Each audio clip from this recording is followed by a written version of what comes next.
ఆంధ్రప్రదేశ్ చరిత్రలో శాశ్వతంగా లిఖించదగ్గ రోజు.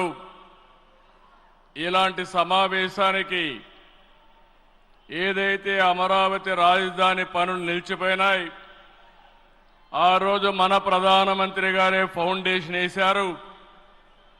5 సంవత్సరాలు విధ్వంసం జరిగింది. మళ్ళీ ప్రధానమంత్రి గారు నేరుగా వచ్చి ఈరోజు పునఃప్రారంభం చేస్తున్నారంటే దీనికంటే మంచి రోజు చరిత్రలో మనకి ఏ రోజు లేదని మరొకసారి మీ అందరికీ విజ్ఞప్తి చేస్తున్నాను.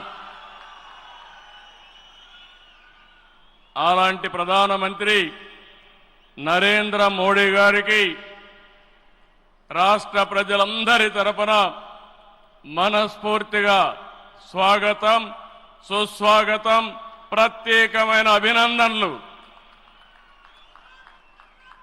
His Excellency Governor of Andhra Pradesh Nazir గారు, గౌరవ కేంద్ర మంత్రులు, ఉప ముఖ్యమంత్రి మిత్రుడు పవన్ కళ్యాణ్ గారు,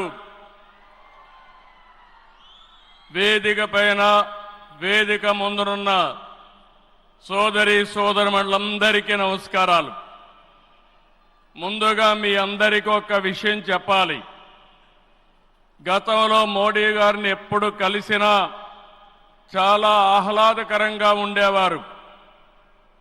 కానీ మొన్నటి మా సమావేశం అమరావతికి రమ్మని పిలవడానికి వెళితే చాలా గంభీరంగా సాగింది. దీనికి కారణం, ఏకైక కారణం, ఉగ్రవాదుల దాడిలో నా దేశ ప్రజలు ప్రాణాలు కోల్పోయారనే ఆవేదన మోడీ గారిలో నేను చూశానని చెప్పి మరొకసారి విజ్ఞప్తి చేస్తున్నాను. అందుకే ఈ సందర్భంగా మీ అందరి తరపున వారికి విజ్ఞప్తి చేస్తున్నాను. ఉగ్రవాదాన్ని అణిచివేయడానికి ప్రధాని మోడీ గారికి కేంద్ర ప్రభుత్వం తీసుకునే ప్రతి చర్యకు మేము అండగా ఉంటామని ప్రతిజ్ఞ చేస్తున్నాం.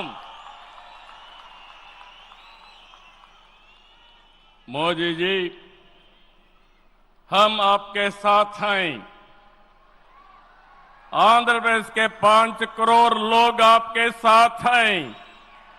पूरा देश आपके साथ हैं.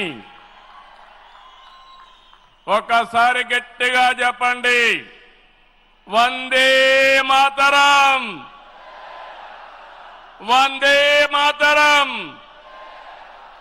నేను వందే అంటే మాత్రం అని గట్టిగా చెప్పాలి. వందే, వందే, వందే. భారత్ మాతా కి, భారత్ మాతా కి, భారత్ మాతా కి. ఈరోజు